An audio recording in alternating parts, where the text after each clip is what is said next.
When covalent bonds form and break, there are certain fundamental issues that we need to consider in order to fully understand the process of covalent change.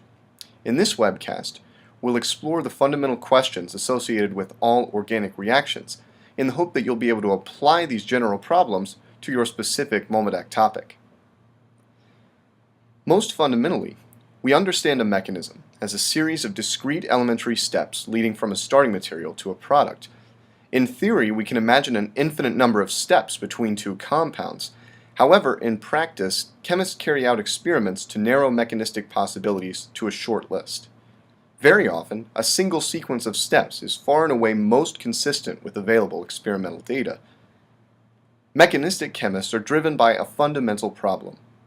What sequence of elementary steps leads from starting materials to products? Consider the reaction shown here between an unsaturated ester and a conjugated diene.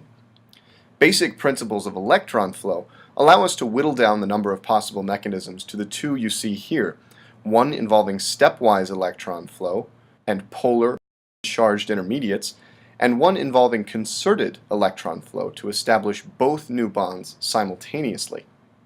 In the next webcast, we'll examine some experiments that may be used to distinguish the two mechanisms from one another and isolate the one that operates in practice.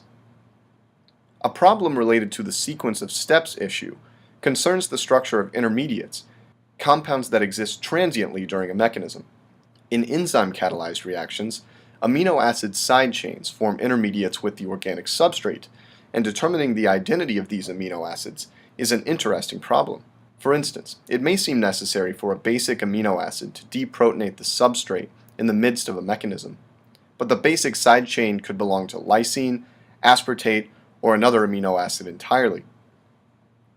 The problems described so far apply to all organic reactions.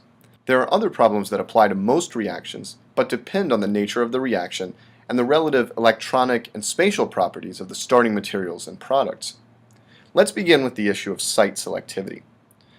Particularly in the context of enzyme-catalyzed reactions, site selectivity is an extremely important and interesting issue. Why?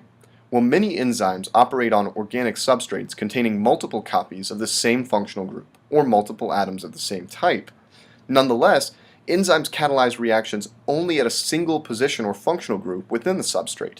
In other words, they exhibit site selectivity, or selectivity for a specific site in the substrate. A number of laboratory conditions possess this same property, and many researchers have staked their careers on developing site-selective reaction conditions. The fundamental problem here is, how does the enzyme, or the reaction conditions, operate selectively on a single functional group or atom? Consider the reaction shown here. Notice that the enzyme selectively oxidizes only one position on the substrate. It reacts only with the red alkene despite the presence of the other double bond. What is the origin of this selectivity? Addressing this problem requires hypothesis development and testing.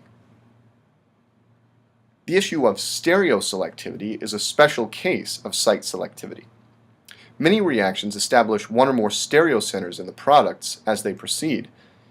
Notice that the different stereoisomers possible in this situation are not the same compound, so any selectivity observed for one stereoisomer over another is interesting. We define stereoselectivity as the tendency of a reaction to result in one stereoisomer over another. Enzymes commonly exhibit extremely high stereoselectivity, even in cases when we would otherwise expect a 50-50 mixture of enantiomers to form. And here again, many conditions of laboratory reactions have been developed that show high stereoselectivity. One example of a stereoselective enzyme-catalyzed reaction is the aldolase-catalyzed aldol reaction. Notice that the other possible stereoisomers, in which the new stereocenters have different configurations, do not form at all.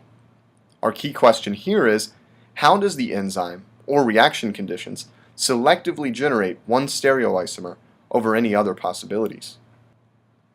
So far, we've identified some key issues and problems associated with organic and bioorganic reaction mechanisms.